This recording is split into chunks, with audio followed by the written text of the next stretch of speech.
యోహాను సువార్త 19వ అధ్యాయము 26 నుండి 27 వరకు చదువుకుందాము. యోహాను సువార్త 19వ అధ్యాయము 26 నుంచి 27 వరకు చదువుకుందాము. యేసు తన తల్లియు తాను ప్రేమించిన శిష్యుడును దగ్గర నిలుచుంట చూచి, అమ్మా, ఇదిగో నీ కుమారుడు అని తన తల్లితో చెప్పాను. తరువాత శిష్యుని చూచి, ఇదిగో నీ తల్లి అని చెప్పాను. ఆ గడియ నుండి ఆ శిష్యుడు ఆమెను తన ఇంట చేర్చుకున్నాను. దేవుని నామానికి మహిమ కలుగును గాక. యేసు ప్రభు సిలువలో పలికిన మూడవ మాట, మొదటి, తండ్రి వీరేమి చేర్చున్నా వేరుగా క్షమించండి. రెండవది, నేడు నీవు నాతో కూడా పరదేశంలో ఉందో అని రెండవ మాట. మూడవది, అమ్మా, ఇదిగో నీ కుమారుడు అని తన శిష్యునికి తల్లిని అప్పగించినట్లు మనం చూస్తున్నాము. కానీ మనం ఇక్కడ గమనించినట్లయితే యేసు ప్రభు తల్లిని ఆయనకు అప్పగించడానికి అవసరం లేదు. కానీ ఆయన ఈ భూమి మీద మానవుడిగా శరీరధారిగా భూమి మీదకి వచ్చాడు కాబట్టి ఆయనకు బాధ్యత ఉంది. ఆ బాధ్యత ఉంది కాబట్టి ఆయన తన తల్లిని చూసి, ఎందుకంటే చరిత్రలో మనం కొంతమంది సేవకులు చెప్పిన మాటలు చెప్తున్నాను. అప్పటికి యేసేపు చనిపోయాడు కాబట్టి ఆమె ఒక్కతే ఉంది. ఆమెకు కుమారులు కూడా ఉన్నారు, కానీ వారు దేవుని పట్ల వారు నమ్మకస్తులుగా లేరు. కాబట్టి ఆయన ఒక నమ్మకస్తుడైన సేవకుని అంటే శిష్యుని పిలిచి తల్లిని అప్పగించినట్లు మనం చూస్తున్నాము. ఎందుకంటే ఆయనకు ఒక బాధ్యత ఉంది. ఆ బాధ్యత నెరవేర్చాలి కాబట్టి ఇక ఆత్మానుసారంగా కానీ శరీరానుసారంగా రెండు రకాల బాధ్యతలు ఆయనకు ఉన్నాయి. కాబట్టి ఆయన బాధ్యతలు నెరవేర్చడానికే మనకు మాదిరి చూపడానికి ఆయన సిలువలో ఈ విధంగా చేసి ఉన్నాడు.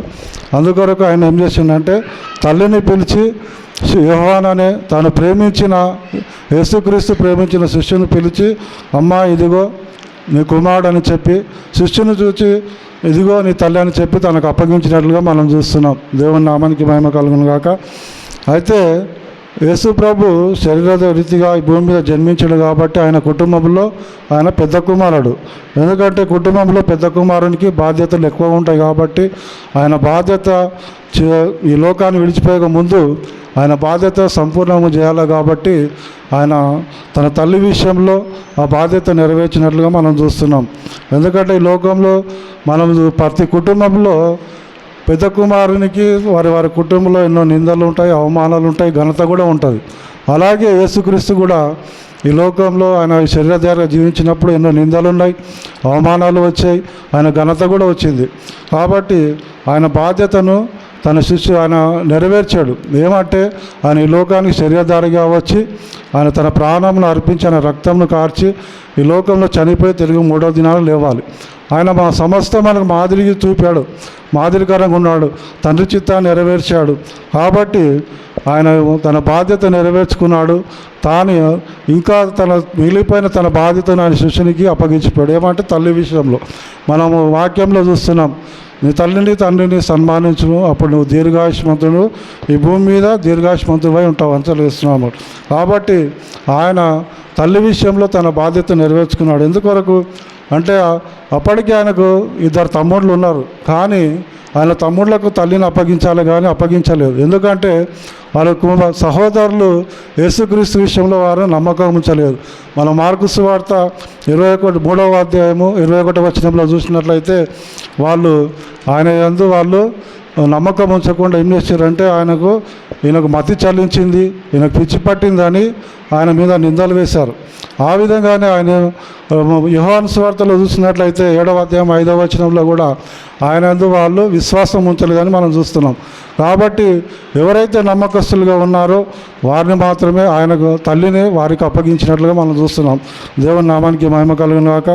అదేవిధంగా మనము కూడా ఈ లోకంలో జీవిస్తున్న మనము కూడా ఇప్పుడు యోహానుకు ఆయన తన తల్లిని అప్పగించినట్లు మనం చూస్తున్నాము.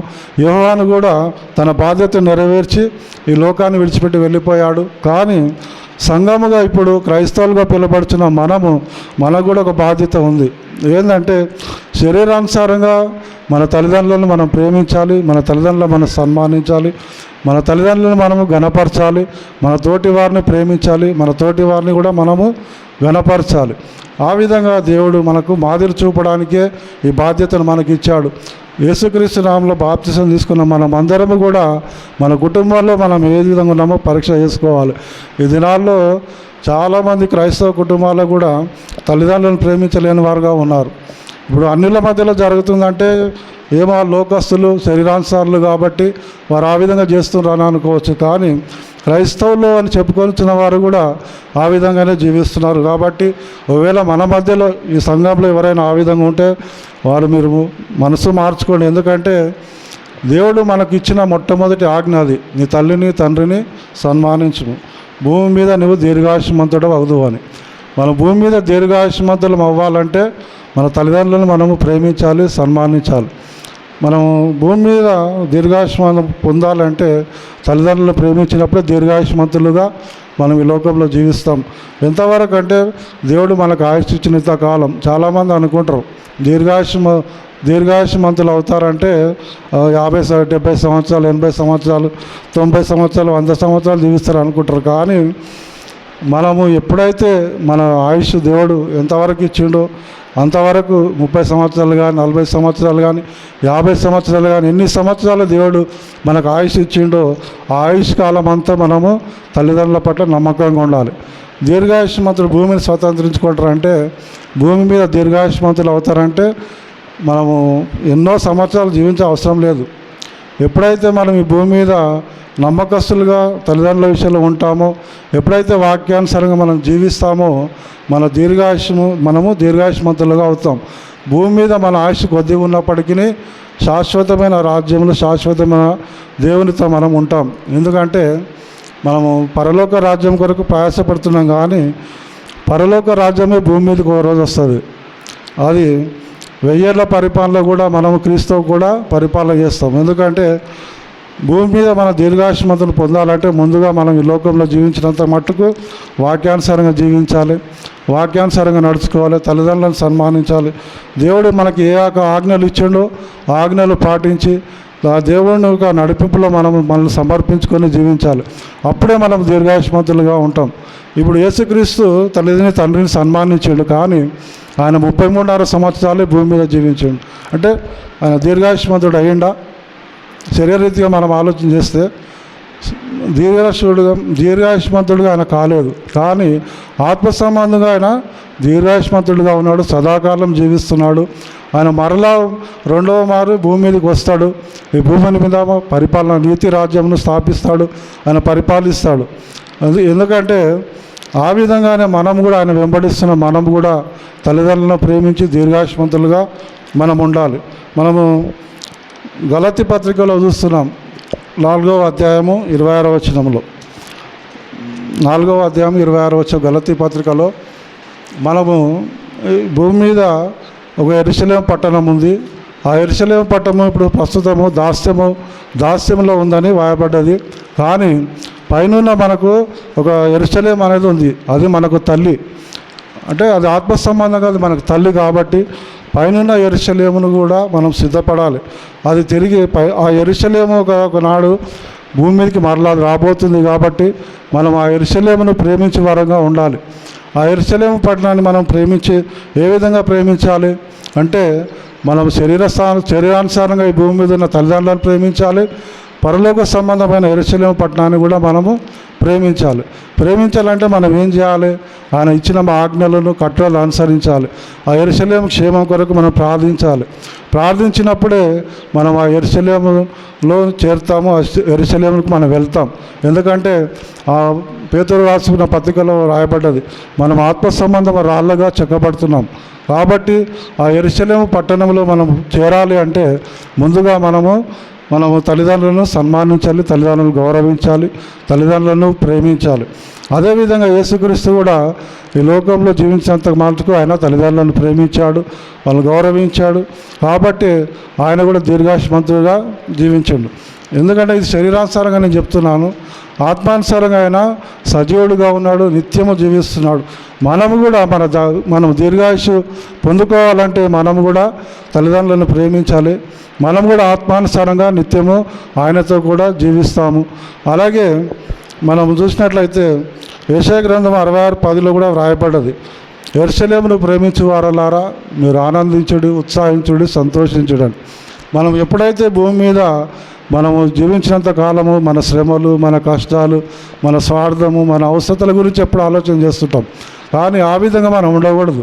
మనకు స్థిరమైన పట్టణం ఈ లోకంలో మనకు లేదు కాబట్టి, పైనది మనకు స్థిరమైన పట్టణము కాబట్టి దాని కొరకు మనం ఎల్లప్పుడూ ఆనందించాలి, సంతోషించాలి, ఉత్సాహించాలి అనే కీర్తనల గ్రంథంలో యెషయా గ్రంథంలో రాయబడ్డది. కాబట్టి దేవుడు మనకిచ్చిన రక్షణను భయముతో మనతో కాపాడుకొనొచ్చు. ఆయన ఎందుకు భయభక్తులు కలిగి ఆయన వాక్యానుసారంగా నడుచుకొనొచ్చు. మన తల్లిదండ్రులను గౌరవించాలి, మన తల్లిదండ్రులను ప్రేమించాలి. మన తల్లిదండ్రులు మనకు ఏదైతే చెప్తారో ఆ మాటలను బట్టి మనం నడుచుకోవాలని ప్రభువైన యేసుక్రీస్తు నామములో మీకు మనవి చేస్తున్నాను. ఎందుకంటే మన రక్షణ పొందిన మనము ఎంతసేపు భూ సంబంధమైన మనసు ఉంచకుండా పరలోక సంబంధమైన వాటి మీదనే మన మనసు ఉంచాలి. ఎందుకంటే ఇది ఒక దినం నశించిపోతుంది కాబట్టి మనం ఆ నూతనమైన యెరూషలేము పట్టణంలో చేరాలంటే ఆయన ఆజ్ఞలు పాటించాలి, ఆయన కట్టడలను అనుసరించి నడుచుకోవాలి. కాబట్టి దేవుడు సిలువలో తన తల్లిని తన నమ్మకమైన శిష్యునికి అప్పగించాడు. ఆయన బాధ్యతను నెరవేర్చుకొని లోకం నుండి వెళ్ళిపోయాడు. కానీ ఆ యోహాను కూడా తల్లిని తన హక్కున చేర్చుకొని ఆయన కూడా తన తల్లి పట్ల బాధ్యత కలిగి ఆయన లోకాన్ని విడిచి వెళ్ళిపోయాడు.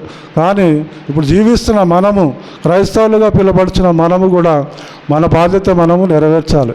సంఘంలో నమ్మకస్తులుగా ఉండాలి, కుటుంబంలో నమ్మకస్తులుగా ఉండాలి, ఇతరులను ప్రేమించాలి, పొరుగువారిని ప్రేమించాలి, తల్లిదండ్రులను మనం ప్రేమించాలి. ఎందుకంటే మన దేవుడు ప్రేమ స్వరూపమైనడు కనుక మనం కూడా అటు ప్రేమ కలిగి జీవించాలని ప్రభువైన యేసుక్రీస్తు నామములో మీ అందరికీ మనవి చేస్తూ నాకు ఇచ్చిన ఈ అవకాశాన్ని బట్టి దేవుని నామానికి మహిమ చెల్లిస్తూ కాపరికి వందనములు, సంఘానికి వందనములు చెల్లిస్తూ ఈ సమయాన్ని ముగించుకొనుచున్నాను.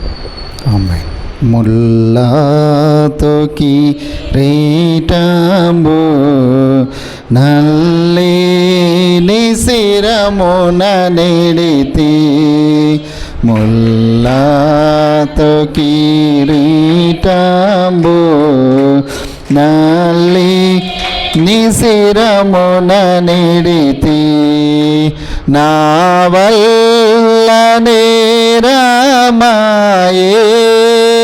నా వల్ల నేరమాయే,